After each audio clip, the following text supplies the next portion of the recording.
Hello and welcome.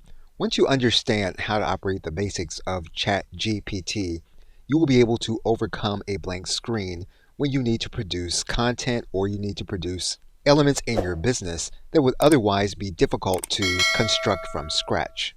At the same time, you must realize ChatGPT's limitations. It does generate incorrect information. It also might produce information or lines or content that may be harmful to your brand or harmful in general. It also is limited to the content that was on the internet. Now, as of the recording of this video, ChatGPT is limited to the world and events as of 2021. That could change by the time you are looking at this video. Regardless, there are limitations. And so in your production of artifacts for your business, you're going to want to focus on accuracy and citation when you can.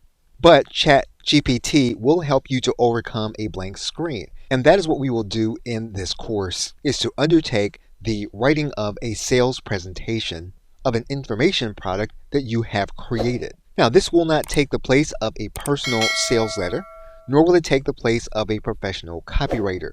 What it will do is to help you if you have a blank screen in front of you. And so we will start undertaking this process in the next video and in this course.